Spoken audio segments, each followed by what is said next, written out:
Welcome back to the randInt podcast with Raffy and Chandra. Huzzah! That's right. Yay. 2 episodes in a row that's been on time. This is Now a special with occasion. improved audio. Da da da da da. Yay! Wait. Well, you've already said improved audio. Ding!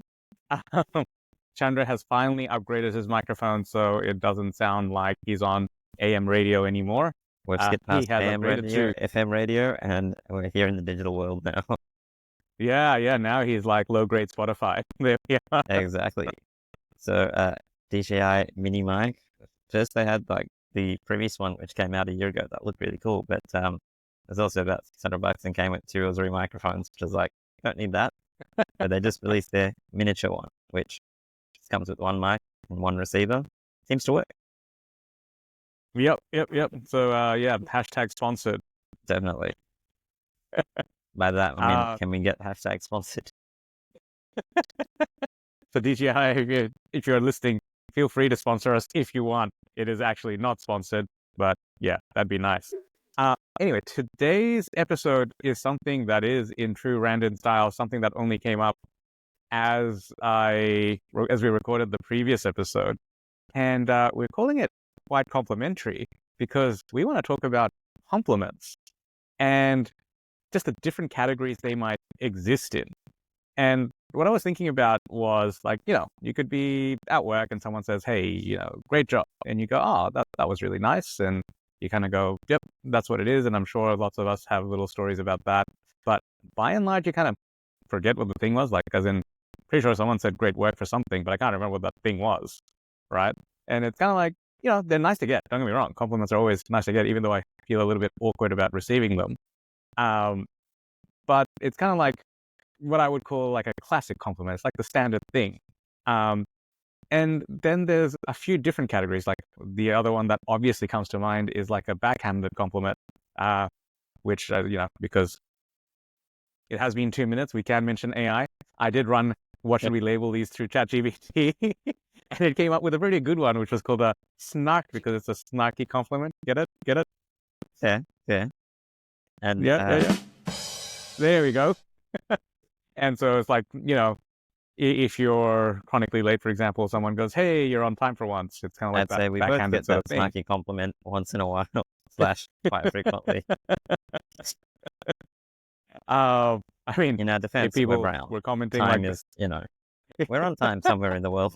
It's not specifically in that time zone. Yeah, I'm glad that we don't get comments about that on our podcast release schedule, because yes, we are very punctual with that.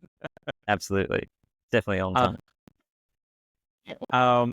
But then I feel like there's like a third category, and I don't know what to call them apart from special compliment, although ChatGPT has come up with some variations that we'll get to in a second, where it really, like, these ones you can remember like weeks or months later, right? Like the most pressing one was the comment that our listener left last week or the week before on the randInt podcast, where I think I copied and pasted, sent it to you and to Jen, who helps us with all this producing the podcast and posting it out. And to this day, we've talked about it. Like even today, I think it came up in conversation. So it clearly had more of an impact, right, than your standard well done or whatnot. And it's almost like there's 3 different grades of compliments. And like, I don't know, is that the same for you? Like personally, that's how I've seen it. Yeah. And it's almost like, what is it? What's that little special thing that makes you a very memorable compliment? Like, is it the way they said it, or is it what they've given you feedback on? Is it something? So, for example, it's when you're working on something new and somebody gives you feedback on that being great. That feels good because it's like, this is new. It's in the right direction, and you're putting a lot of energy into it.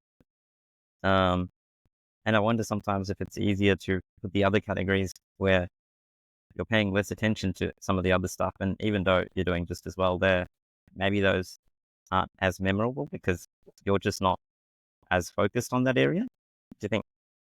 Like, as in, you think this is based on your attention on this topic or that activity? Is that, okay. See, I have a slightly different take.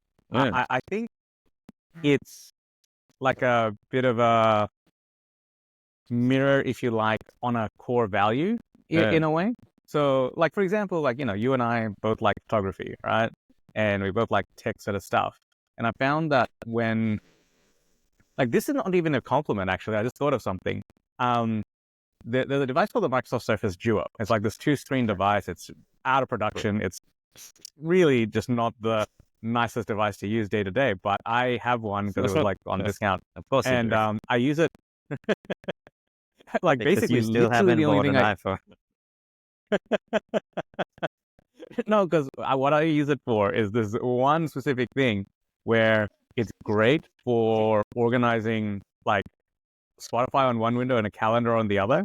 And I use it at work to manage like playlists because and anesthetics, we get to control the playlist and just to do any sort of job of anesthetics. well, yeah, right. And like just calendar stuff or any last minute things. It's like a mini tablet, right? Just because half the time I'm on call, and if I use my phone for like playing music, it drops out or it connects to the call onto the speaker, sort of thing. It's just annoying. And if I walk out with my phone's in my pocket, it's sort of connect, disconnect, all that stuff. So I just use this other device. Now, the device itself is just a device, but people often have never seen it because it wasn't really widely released in Australia. And they'll ask about it, right? And then they're like, oh, or they'll say something like, that's a really cool gadget. Now, that's not even a compliment. But I think as someone who likes tech, that somehow is almost in the compliment space in my head. And so I think these things are kind of like more of a, like if a compliment hits closer, like deeper for you, it probably highlights a area of your life or an interest that is kind of special, even if you don't consciously realize it's something that you're focused on as well, in a sense. Like it's, you are the techie person that buys random stupid things that are generally stupid. Somebody noticing that, like, cool. Yeah, and like also almost like it's almost like it's like you said, reaffirming something that's important to you, but maybe not obvious. Yeah, like almost like a identity level, like, that's how you personally identify. I know for my wife, like we went to this event a couple of weeks ago and someone just like, I don't notice shoes or other stuff at the best of times, but someone was like, oh, like, I've worn one pair of shoes really for the nice. last 3 months, a pair of slippers. Great. And I mean, it has 2 straps on one side, one is broken. I did buy a spare pair in case it broke, but they still haven't broken, so still good. Well, I mean, I got forced to buy a second pair of runners. I'm just looking at them now because I didn't realize there's differences between like gym shoes, which are flat, and runners that are like slightly more curved. And I was wondering why my knees were hurting. And someone's like, hey, they're worn down. So they're like uneven. So you need something with more support and you need actual runners. So, shoes and me clearly don't mix. Yeah. But someone came up and noticed these fancy, like they're called origami Prada shoes or something. I don't know. Look, man, whatever it is. And she was like, yeah, that was like really nice of them to notice. And I was like, oh, because she's really into fashion and things like that. So I feel like that was one of those compliments for her, Makes sense. Because so it's something firstly, she would value. Yeah. So do you have any examples of anything like this? Well, I think the most recent one for me is like having started up the iScribe stuff. For basically medical AI scribe startup. And having started that up now, that's sort of taking up a bit of time, and that's kind of where a bit of attention has gone. And so hearing feedback from people who are actually using it, because generally speaking, what you hear of is the people who are having problems, like my microphone doesn't work, or this is broken, or the color is wrong, or I can't click the button. That's all you really and for hear. some reason they tell me about it. Yeah, great. And it's fine. Like that's what you normally hear back. Like you hear when there's a problem, but then occasionally some people will actually reach out and say that it's working for them really well. And it's the ones you get that were like, oh, hey, I'm actually going home earlier from work. You're like, hey, that's what you actually made it for in the first place. As like that kind of nice. And I think that works on a couple of levels because it's directly something that you're actively kind of, got on your mind. It's what I'm working on right now with most of my efforts kind of thing. And most of the time, what I hear is what's broken. Yeah. So it's like And the so, contrast. yeah, it sort of just slips in there once in a while. You're like, okay, we are doing something good. Yeah, I wonder if it's also not just the novelty, because obviously, like, the contrast is to do with the general complaints thing. But I think, like, the one that I thought of was, again, this was like it almost falls into the backhanded one, even though I know it wasn't meant like it. Like, I make a yearly calendar, right?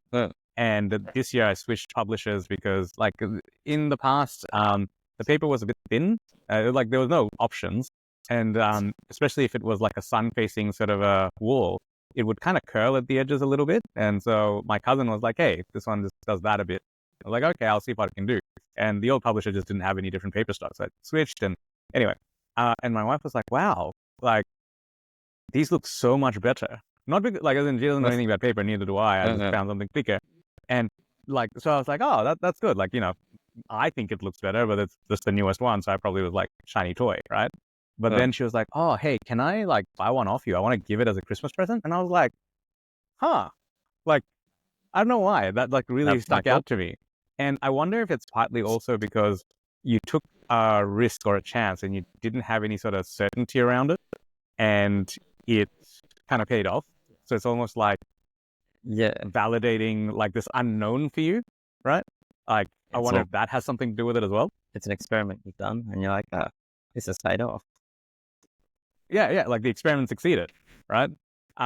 And that's, yeah, so so what should we call them? Well, that ties in, like, I was looking at the neurochemical response of getting a compliment.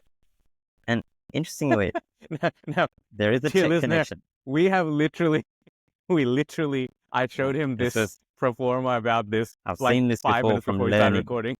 I've seen this before from the theory of learning.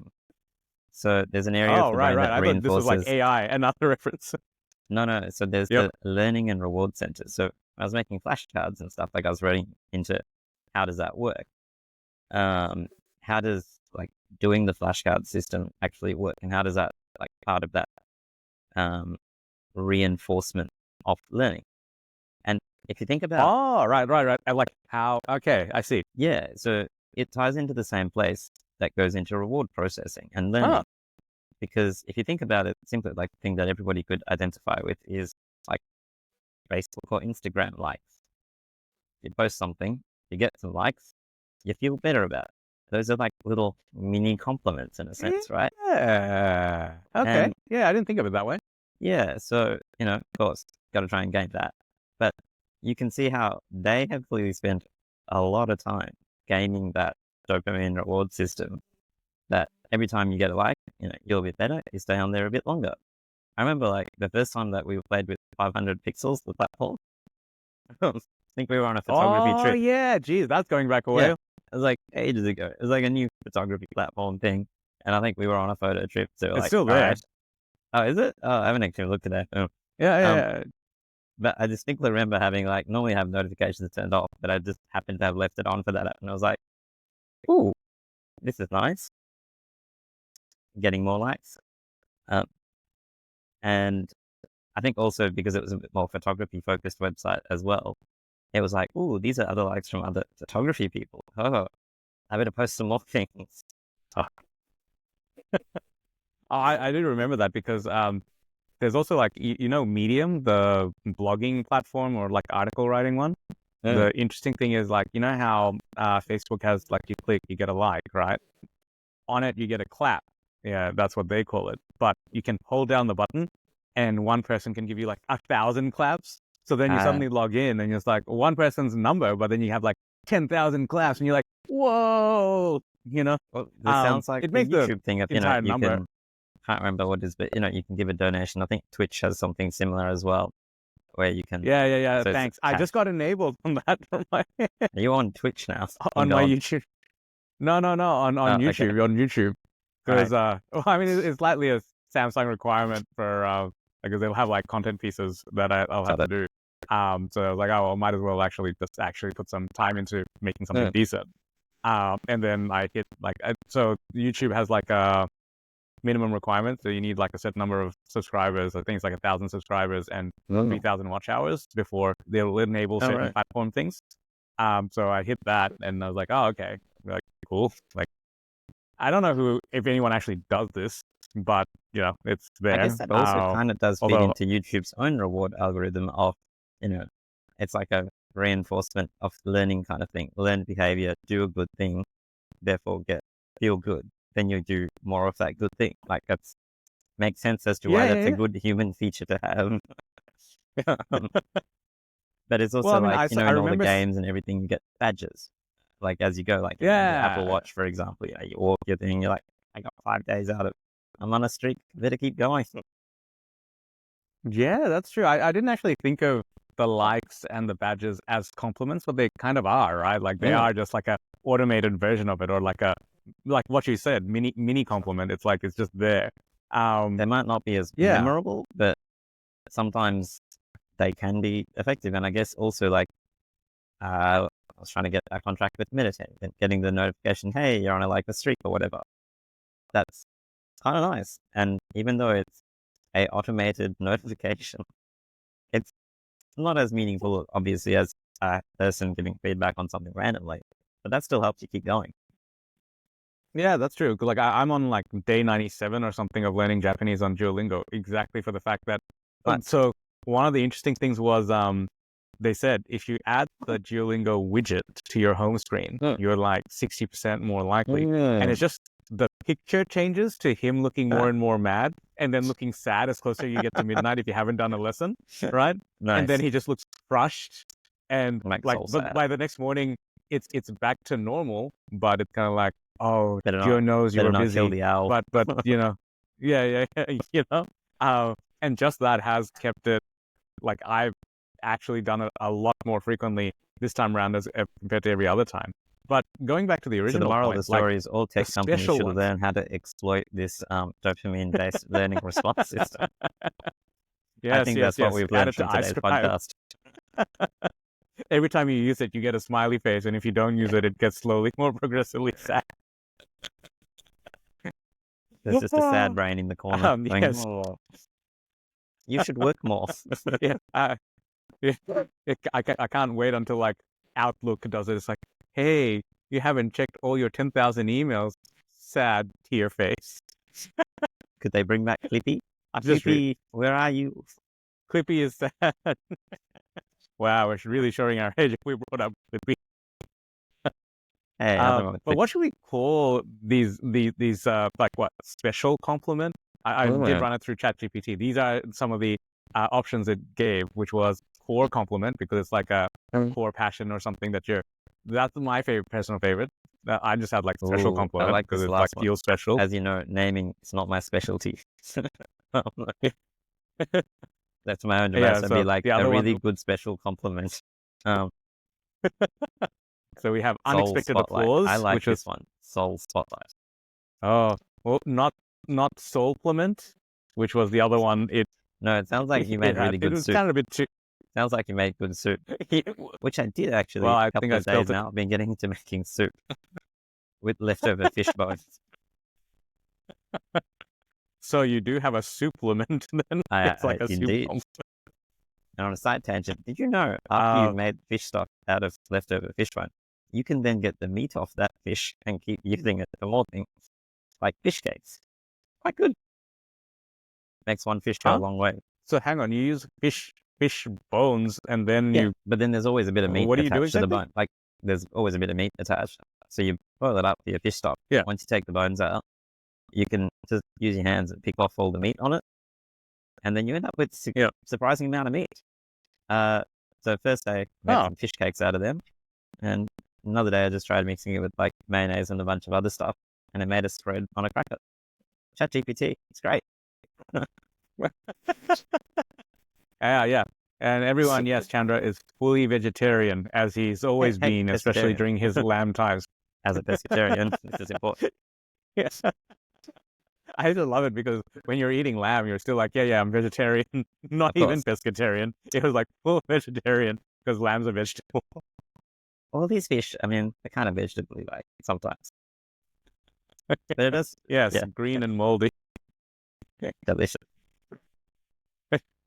So, listener, what should we call them? Which one do you personally like more? Unexpected applause, core compliment, soul, which I feel like it's way too new agey, special compliment, or soul spotlight? What should we call these? And do you have any examples of something like that, like a compliment that has felt really special and you still remember, like it might be weeks or months later, and any ideas as to why you think it was special? Would love to hear about it. Yeah. All right. Anything else you want to add to our quite complimentary episode? Thank you, everyone, for listening. Yeah. For once, we always try to do these mini episodes to 20 minutes. This is like the first time I think ever we've kind of hit 20 minutes and haven't like side And we just tangent went so over. much that it's like It's a 21 48 minutes. And we just went over 21. That'll do. All right. With that, I will say bye-bye. Bye.